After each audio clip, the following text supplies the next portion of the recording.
Welcome to Norway's first area knitting tutorial.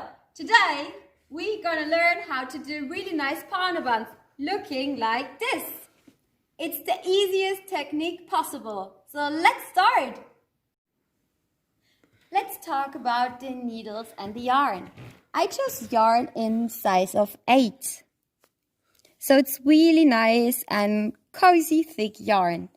You don't need to take needles in the size of 8. I took 5.5. So that ensures that our pattern will be quite tight. Once you figured out the thickness of your yarn and your needle size, you can actually start. We put the 2 needles together and gonna loose up some yarn to start. Let's have a closer look to that. The yarn goes over your pointing finger, making kind of a loop over here, over your thumb for the second loop, and then it ends in between the tiny and the ring finger. And then you already have your little bow looking shape. The 2 needles are going into the loop of the thumb, under the line of your pointing finger, and then through the thumb loop again. You have to tighten this to actually get a mask. Hey, look at that, our first mask. We need 25 of those. Now that we have our fingers nicely prepared, we can actually start making the masks.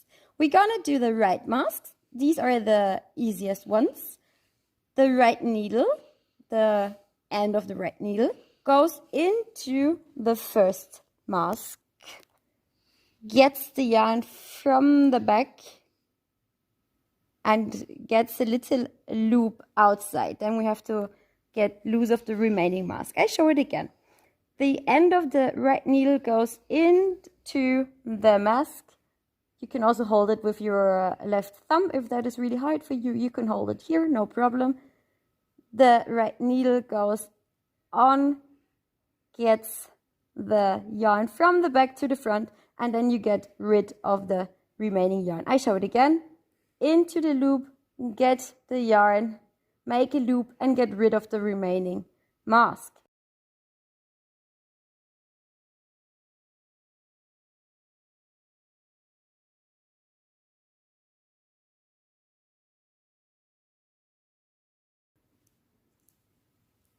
Once you've come to the end, you can make yourself a little bit space on your needle, and then you will just change.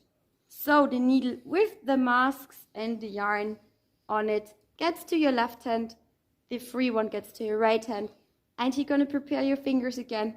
Little loop around the pointing finger, little loop around the tiny finger, and then you can actually start all over again.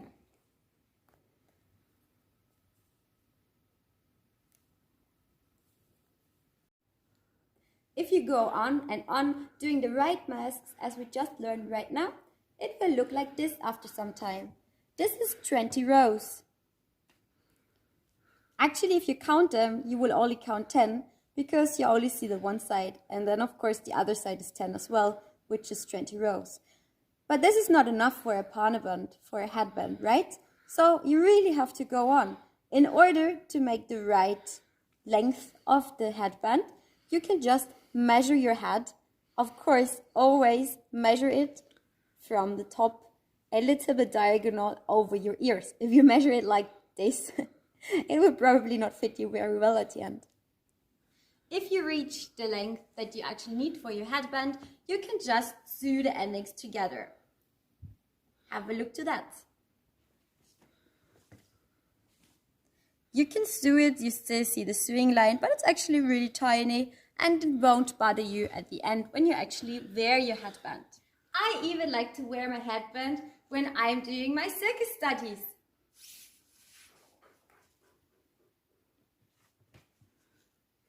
So, this was your aerial circus knitting tutorial. I hope you had a lot of fun and are willing to knit one of those really nice parnabands by yourself.